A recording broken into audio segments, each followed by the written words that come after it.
BBOR Black Box Online Radio, coming to you from West Virginia at heart and from around the globe. And hello everybody, today is Monday, another Zodiac Monday. Welcome to the show. How's everybody doing? I hope everyone had a good weekend. Now, if I sound a little bit different, that's because I just came back from the dentist office, and I'm loaded on whatever type of anesthetic they used, but I think this episode should come out just like any other Zodiac Killer news report. And before I say anything else, I want to pick up with a story that I was talking about last week, and it relates to the Zodiac Killer suspect Gary Francis Post. Zodiac Killer was a serial killer who operated in California in 1968 and 69, and whatever happened before or after that is still part of the mystery. Not only was the Zodiac Killer a serial killer, he also wrote letters and cryptograms and made phone calls and taunted the police. So I had the opportunity to interview an individual named Dale Julin, who is the author of the book Catching Zodiac, and his Zodiac suspect is Gary Francis Post. And Dale Julin got a lot of his information from an individual named Chris Avery. Dale Julin was working as a TV journalist and anchor at the time, and he was contacted by someone who said that he knew the identity of the Zodiac Killer, and he provided him with the name Gary Francis Post. I also have a two-part book discussion on Catching Zodiac in addition to the interview with Dale Julin. I've been contacted by multiple people who knew both Chris Avery and Gary Francis Post, and they wanted to give their side of the story. They wanted to set the record straight because they challenge a lot of the ideas that are in this book, Catching Zodiac, and I'm going to go through some of the points right now in favor of Gary Francis Post, not exactly being the Zodiac, just the material that's in the book, Catching Zodiac.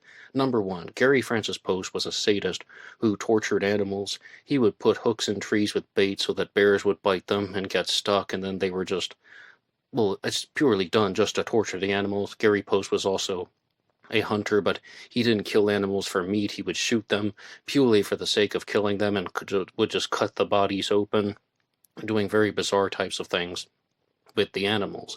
This is purely disputed by an individual named Glenn Barnes, who was the person who introduced Chris Avery to Gary Francis Post.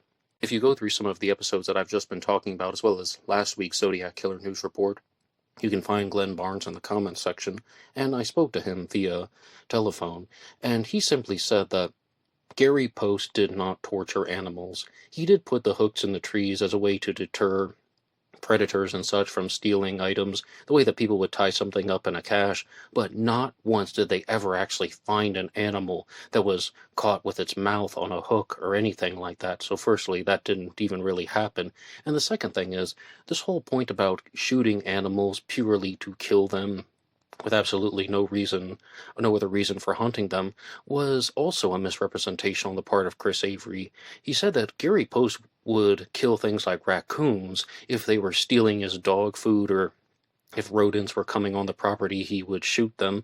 And, that's debatable about whether or not people should do that, but it wasn't done purely for the sake of killing animals. And I have to be honest, lots of people do that if someone is, or some type of animal, is interfering with their property. They do things of that sort. So again, that is not some type of animal sadism.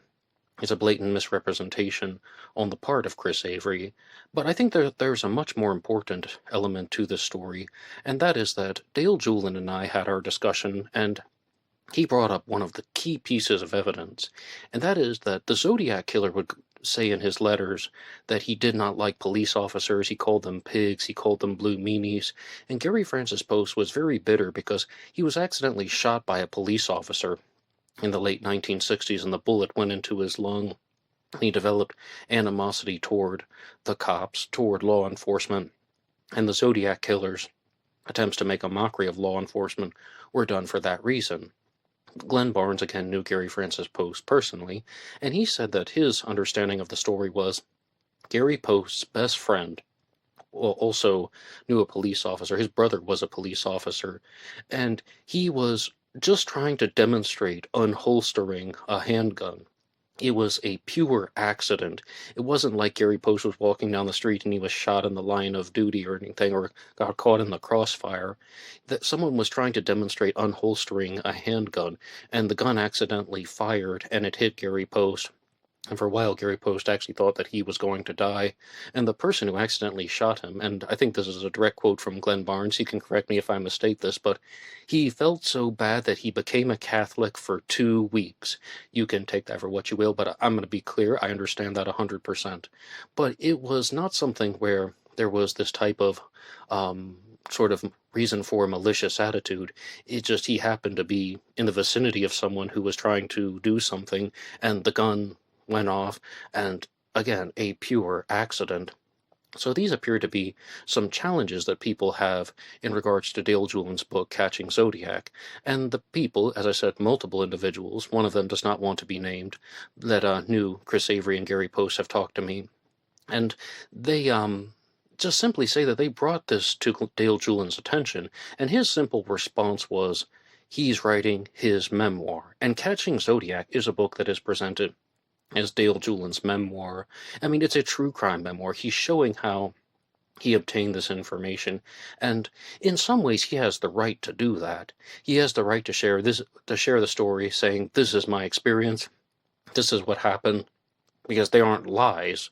He went to a restaurant, he met up with Chris Avery, he had these conversations with people, he obtained this information.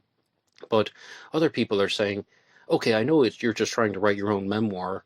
Like, when I say memoir, I sort of mean an autobiography, except only in a very small portion of his life. Yet, wouldn't you still want to be accurate if people are providing you with updated forms of information? Or at the very least, other people are trying to say that Chris Avery simply was not a reliable witness, that he had his own reasons for being confused or being out of touch with reality, or not truly comprehending the situation. For example, Glenn Barnes also shared something with me about how the stuff with Gary Post torturing animals or just killing them for the sake of killing, the most destructive thing that he ever witnessed involving someone attacking an animal was one time a deer was shot, and Chris Avery was the person who took an M80 and put it in the deer's head to make the skull explode. And that is just an example of how he was the one who did the destructive things to the animals, and now he's reshaped the story, trying to make it sound like Gary Francis Post was the one who did that.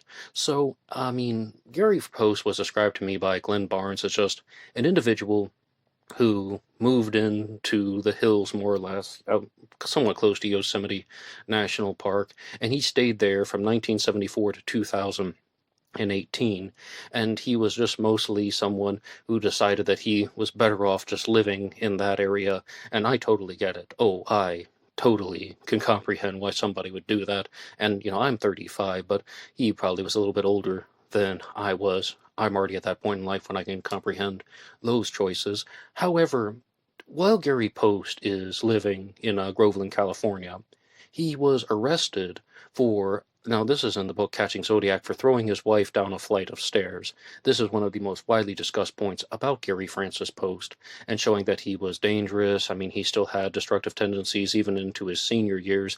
And Glenn Barnes also disputes this point by saying that firstly didn't even happen. He didn't throw his wife down the stairs.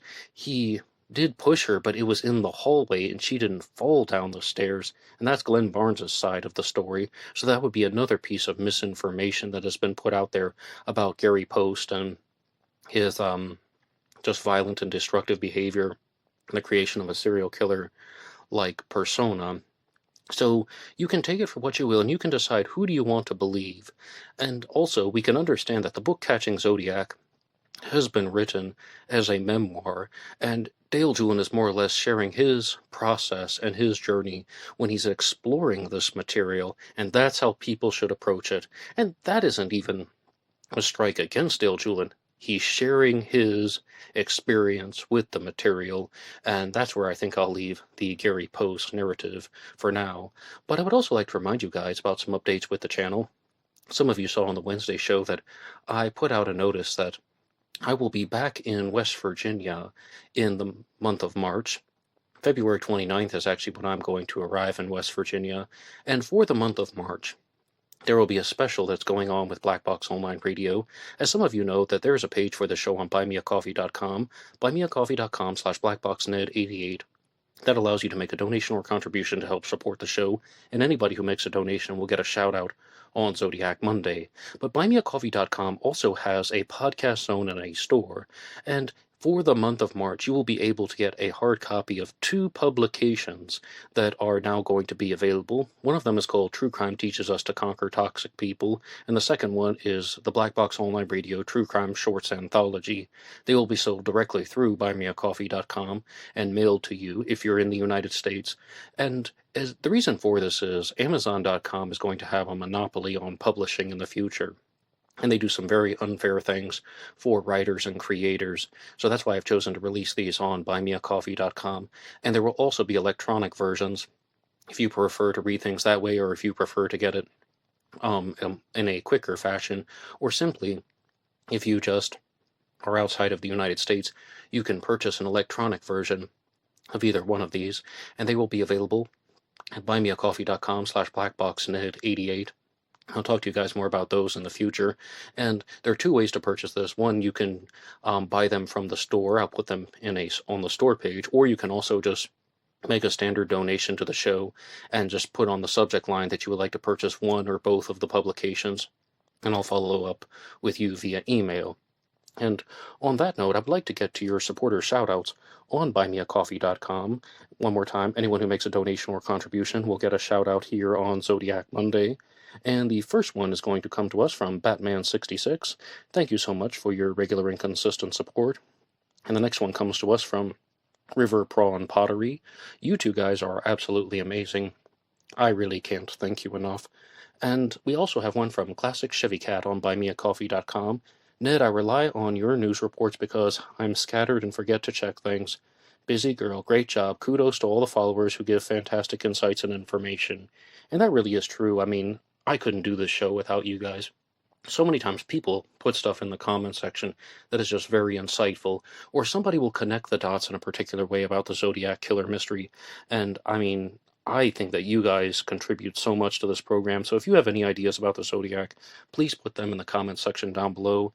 And the next one comes to us from Sam Fisher, who is the author of the Zodiac Killer Identity, and his Zodiac Killer suspect is Joseph Ball Franklin. Sam Fisher has been a guest on this program in the past, and Sam Fisher just says, "Keep doing a great show, Ned." And I really do thank you for that, Sam.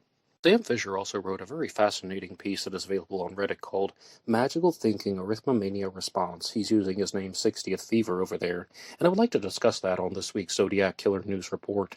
And as previously stated, the Zodiac Killer not only wrote letters, but he also created ciphers, and there are 4 confirmed ciphers that have been attributed to the Zodiac Killer: the Z408, the Z340, the Z13, and the Z32. And let's go right to Sam's post where it says, starting with the Z408. Of course, as I wrote, the date of August 1st, 1969, 8/1/69, which can be written in day, month, year format as well, 1/8/69, he forced the newspapers to print on this specific day a 408-character cipher sent in 3 parts with 8 lines of code. And the final line is the Z18, which remains unsolved, and we do not have a prominent number. And we do have a prominent number, I repeat, we do have a prominent number of 18 in the 408 cipher. Now, you may have heard that word in the title, arithmomania. When I was interviewing Sam Fisher, he talked about how he believed that the Zodiac Killer had a rare form of obsessive-compulsive disorder, OCD, called arithmomania, where it's OCD but pertaining to numbers. And he believed that the Zodiac Killer had a fascination with the number 8. And just to kind of jump ahead a little bit, in one of the Zodiac Killer's other ciphers, called the Z13, there are 3 8s that are circled. So you can see why Sam is coming at it from this way. And to be clear, the 408 cipher was mailed on July 31st, but Sam Fisher expects that it would have been received and then transmitted on August 1st, 8/1, and it had 408 characters, and the final line of uncoded text is the Z18 cipher, so the number 8 is appearing very frequently. Now let's get back to Sam's article. You can say that this is not significant, but taken together with 8 lines, we now have the numbers 18 and 888. Remember, the Concerned Citizen card sent on August 10th of 1969 and arrived on August 11th of 1969 is an intriguing By concerned citizen, I think it means letter, is intriguing as I don't think it is a coincidence that it was sent on the 10th. Side note to the Z408, there are 108 words in the Z408, a nice even number, which in my opinion was intentional. So as you see, the person who has created this may have had a fascination with the number 8 for some particular reason. Could it be something like an OCD form known as arithmomania? The letter H is also very important, which I strongly believe is arithmomania. You can see the H appears 16 times in each cipher text, and and the H is the 8th letter of the alphabet. In the 408 key count of how many times each symbol appears, we have 11 symbols appearing 8 times. Of course, if you multiply 8 by 11, you get 88. Now, the reason why Sam is focusing on this one so much is his Zodiac killer suspect is named Joseph Paul Franklin. And Joseph Paul Franklin was a budding white supremacist and neo-Nazi. And the number 88 is very, well, important to those people because 88, again, is the 8th letter of the alphabet. HH, it means Heil Hitler. I have an entire episode about this, actually an old black box recording. And on the car door at Lake Berryessa after the Zodiac attacked Brian Hartnell and Cecilia Shepard, you have the dates of the previous attacks, and this one I actually got from BlackBoxOnlineRadio's Ned DeHaan. He pointed out in a past episode that the numbers add up to 180 on the first 2 dates. Yes, thank you, Sam. You're the first person who has ever recognized my observation in a post outside of Black Box Online Radio. The first Zodiac crime occurred on 12/20 of 68. That totals to 100. The second crime occurred on July 4th of 1969, 7/4/69. That totals to 80. 100 plus 80 is 180, or even just 80 by itself. The third date is written as Sept, S-E-P-T, instead of 9/27/69. The Lake Berryessa stabbing occurred on September 27th of 69, and it was written out S-E-P-T to possibly differentiate from the first 2 dates.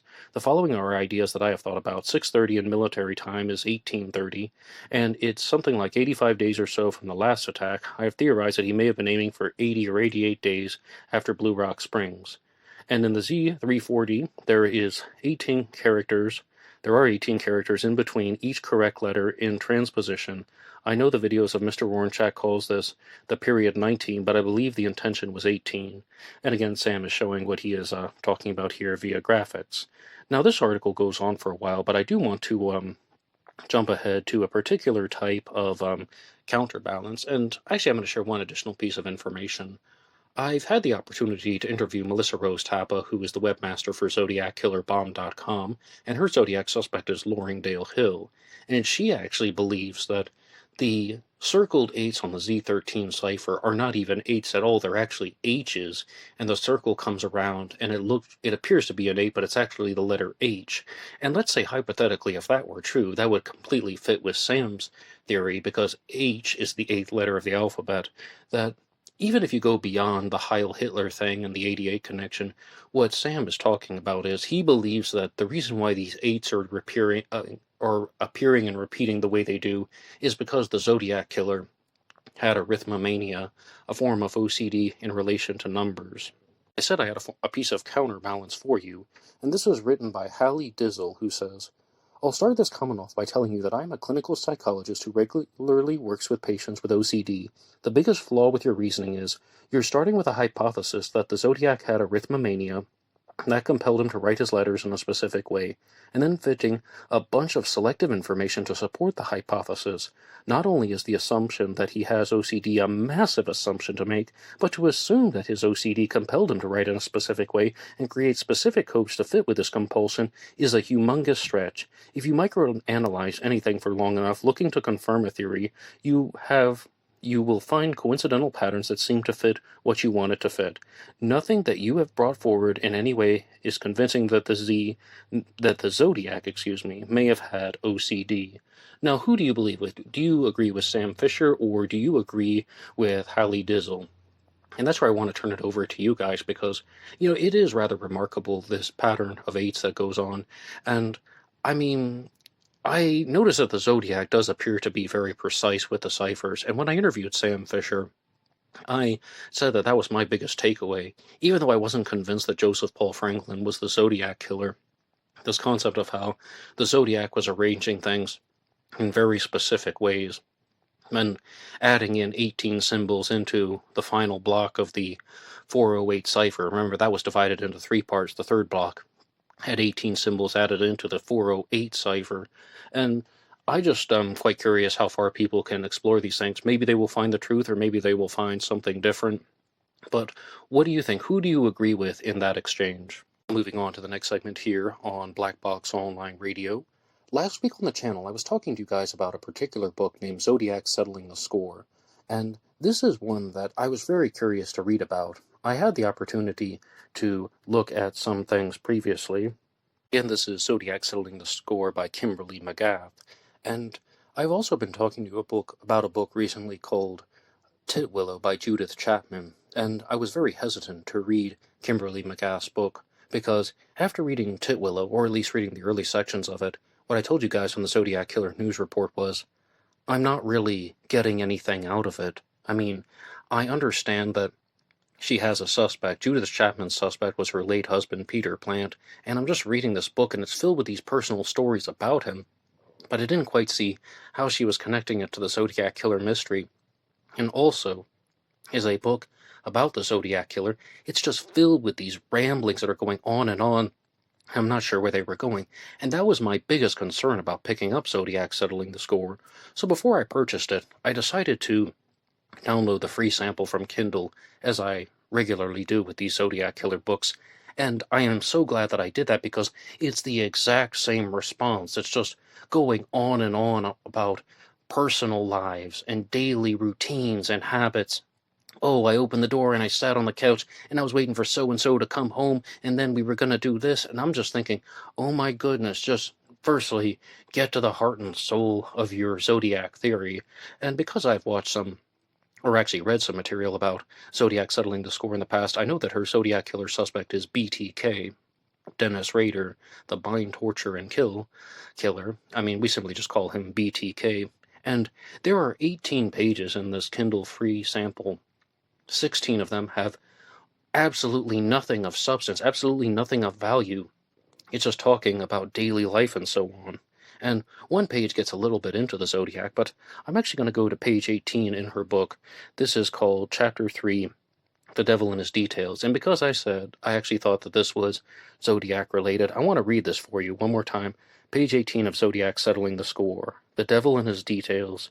Serial killers such as the Zodiac carefully control which information they divulge to the public.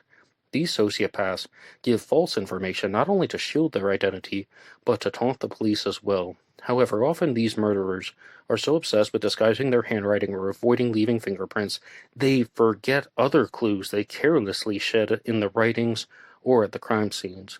Zodiac left a trail of information about his personality in his writings.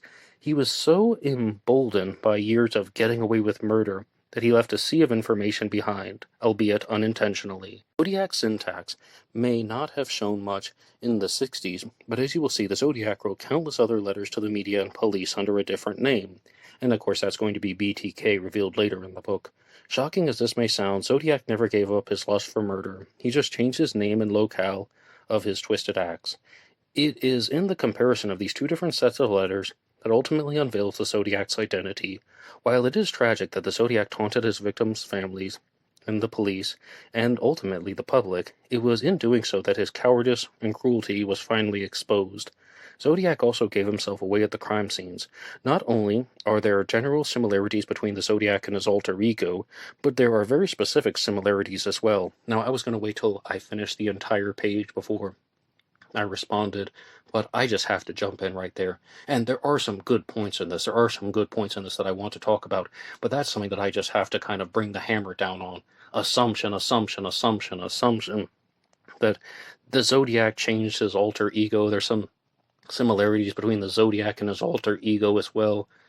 Those are all assumptions, or maybe you can call them a belief that she might have, but really it's an assumption, because in a belief, the evidence is not required to support it. You simply believe it.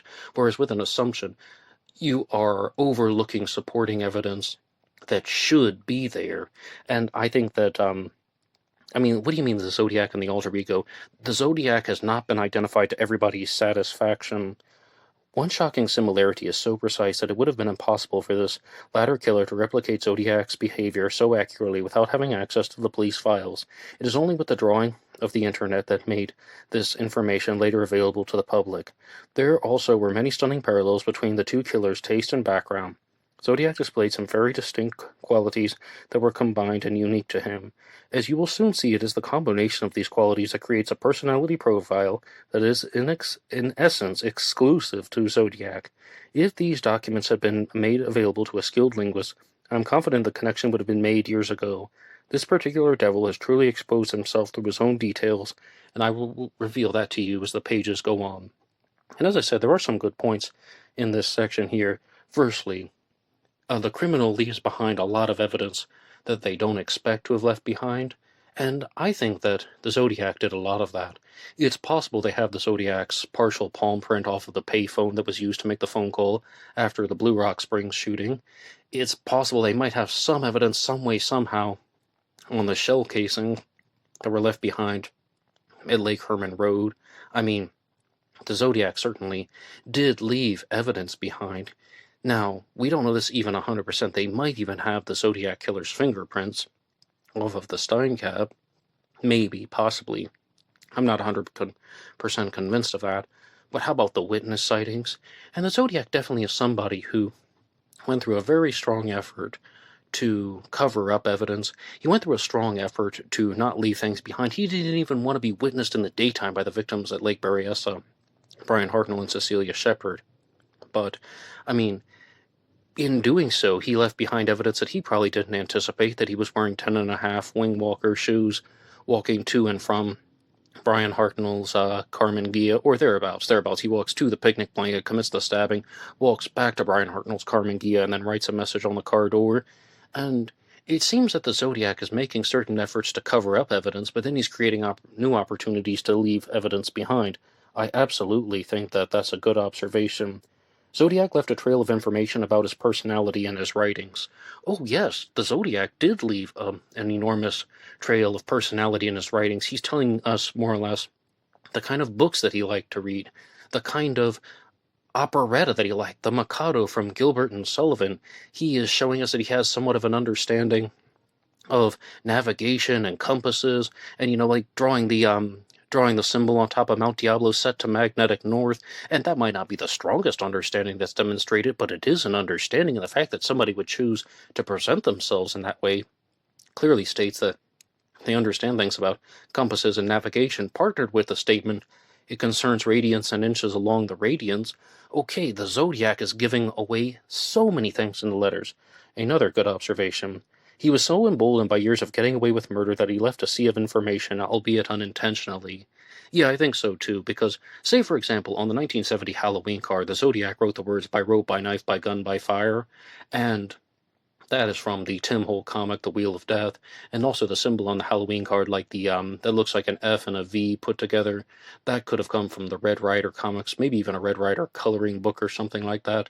And that shows that the Zodiac is not necessarily using his own original ideas, and it's not just like this is only a form of a mathematical set of ideas. He's borrowing things from all types of literature. We have comic books, we have the Mikado, we have math and science, we have navigation and compasses.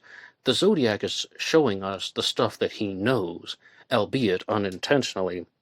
But notice that I said, I thought that Sam Fisher made a very good observation about the Zodiac's frequent use of the number 8, right? Sam Fisher, author of the Zodiac Killer Identity.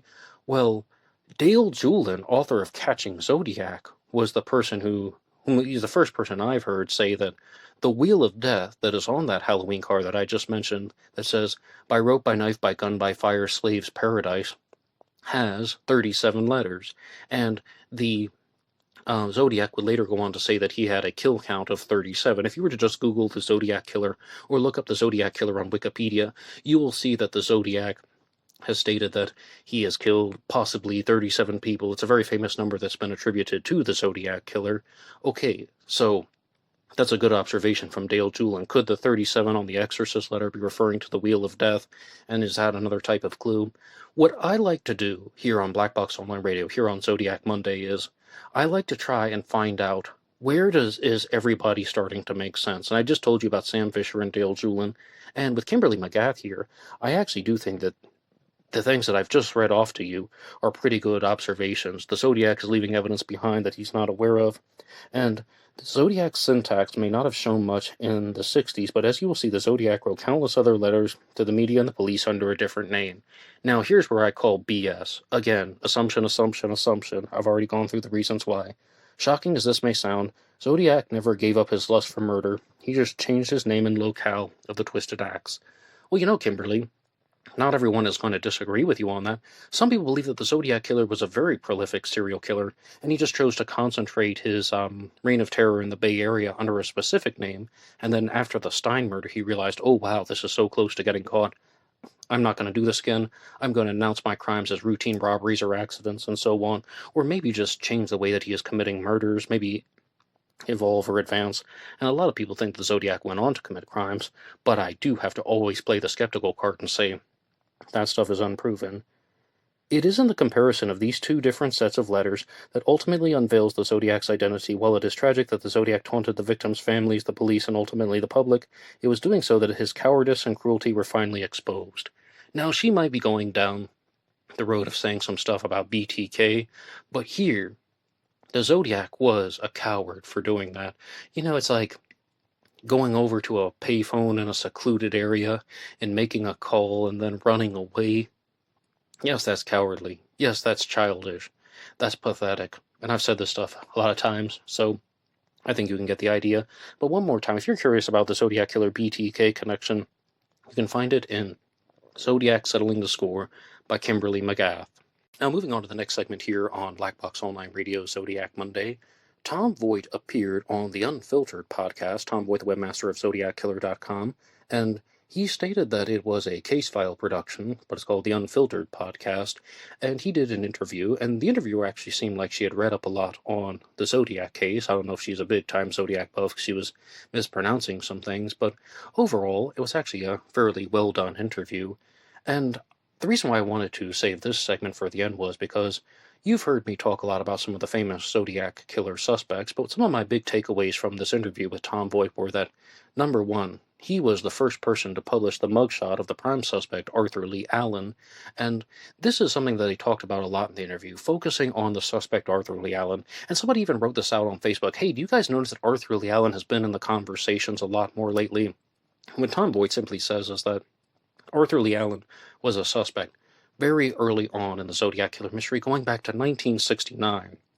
And one point that he wants to clarify is, a lot of people think that because Robert Graysmith wrote a book about Arthur Lee Allen being the Zodiac Killer in 1986, Zodiac, where he's called Robert Hull Star, he truly gets under the surface with that theory in his follow-up book, Zodiac Unmasked, So Says Me. The 1986 book is an absolute collection of all types of different ideas and perspectives about the Zodiac case. There is some stuff there about Arthur Lee Allen, but that's, a bunch of different ideas put together. But that is not the origin of Arthur Lee Allen being the prime suspect in the Zodiac Killer mystery. He was the prime suspect of law enforcement. Graysmith did not sign the search warrants. Graysmith did not put Arthur Lee Allen on the police radar to the best of our knowledge. So, Arthur Lee Allen has been a suspect that has been picked up and shaken around, so says Tom Voigt in that interview. But Tom Voigt's prime suspect right now is Richard Gaikowski, and one thing that Tom Voigt did say in the interview was that it's too bad that Richard Gaikowski wasn't picked up and shaken around. Now, that might not have been done by law enforcement. Richard Gaikowski passed away in 2004 from cancer, but it most likely has been done by online sleuths, because Richard Gaikowski was a suspect of an individual named Blaine Blaine, the late Blaine, I should say. He has since passed on. And he brought him forward. He was the informant known as Goldcatcher. And then Tom Voigt has looked into a lot of Blaine's material. He also did additional research and settled on Richard Gaikowski as a Zodiac Killer suspect. But it did not end there. Countless people who follow the Zodiac Killer mystery have looked into Richard Gaikowski as a Zodiac suspect, and they find new pieces of information, they find new sources, they find new leads, they find new ways of solving the Z13 cipher, and I've talked about a very interesting solution that was sent to me by Andrew WVA, and you can actually find the solution in the thumbnail of one of the old Zodiac Killer news reports. So they're really examining a strong connection to Geik and the Zodiac Killer mystery. Now, I'm going to be very clear. I have not endorsed either one of these suspects.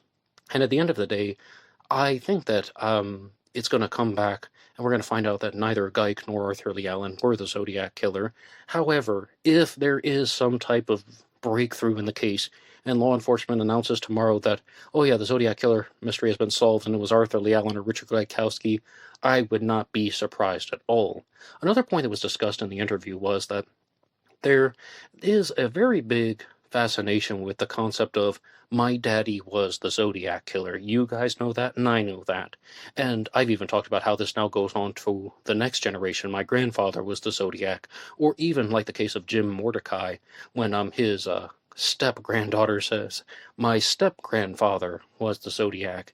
And what Tom Voigt said in the interview on the Unfiltered podcast was that there was somebody who did this and received some traction, or she got some traction, received some feedback from the media, she got some media attention. And he didn't say anyone by name, but I think he was referring to Deborah Perez, who was accusing not her biological father, but her adoptive father of being the Zodiac Killer. And his name was Guy Ward Hendrickson. And she was given a press conference, and she's standing on the steps of a city building talking about how she was also the author of some of the Zodiac letters, and she was a witness to some of the crime scenes where she could hear the gunshots, and it also just appears that she was a wild storyteller.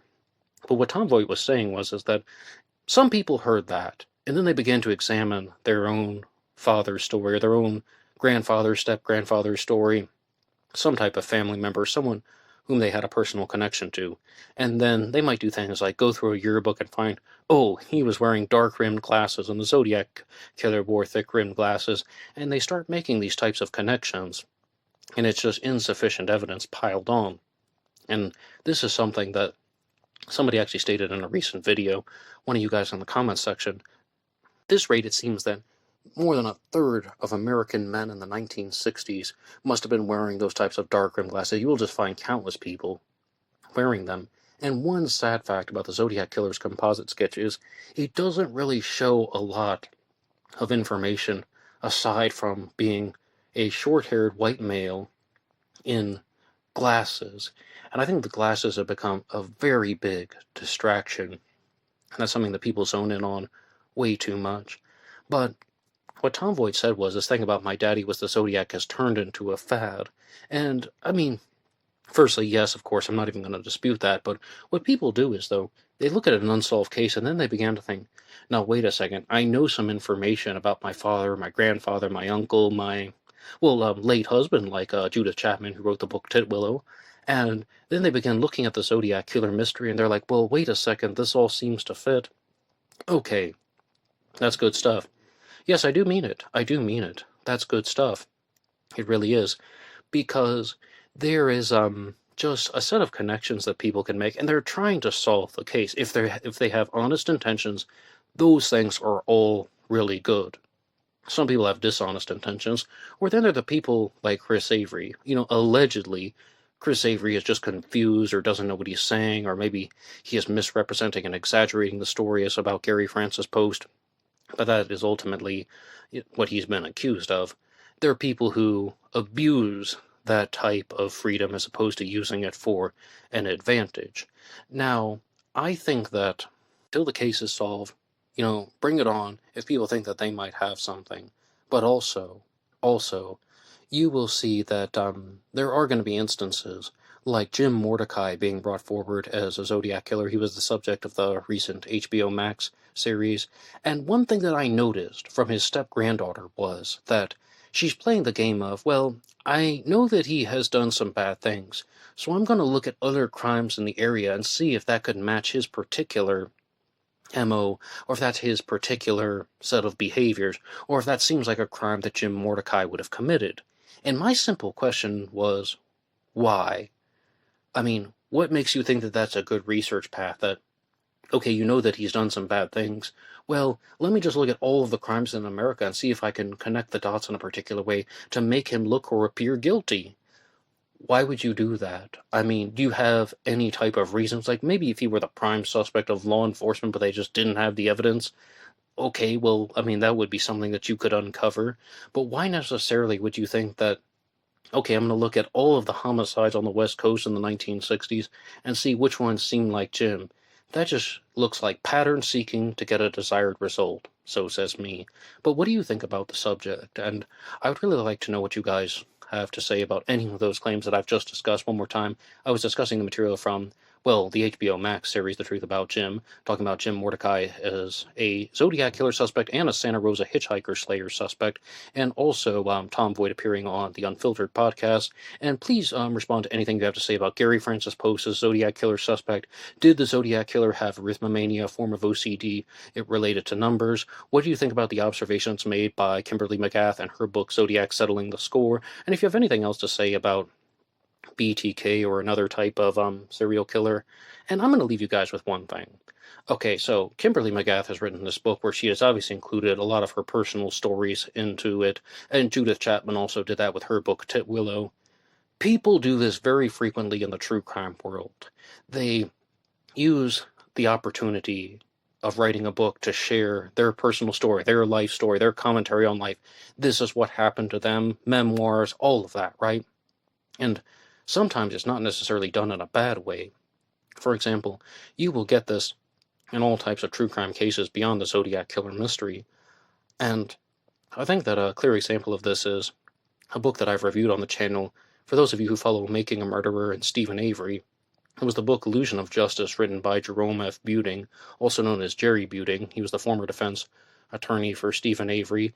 And when you read his book, there's a whole lot of fluff, there's a whole lot of personal stories, and if you go to my review, you'll hear me saying stuff like, well, it's his opportunity to give his own commentary on life, sure, but there is a lot of substance. There's a lot of fluff in that book, but there's a lot of substance. And there are sections in the book where I'm like, oh my goodness, these are such valuable insights coming from somebody who's a defense attorney who's looking at flaws in other people's reasoning. I'm like, this is good stuff. Now, this stuff, okay, maybe it's not the best, for my own personal choices, but that's just my take on the subject. And if anyone would like to follow my episodes on Stephen Avery, I have loads of things about Making a Murderer, not only the book review of Illusion of Justice, but also one on Convicting Avery and a 3-part book discussion on Wrecking Crew, talking about Kathleen Zellner and her theories and that. And I simply invite you guys to put your ideas in the comment section down below. Also, I release shorts almost every day here on YouTube as well as on Facebook and Instagram. My Facebook name is Ned Dahan, BlackBoxNed88 over on Instagram.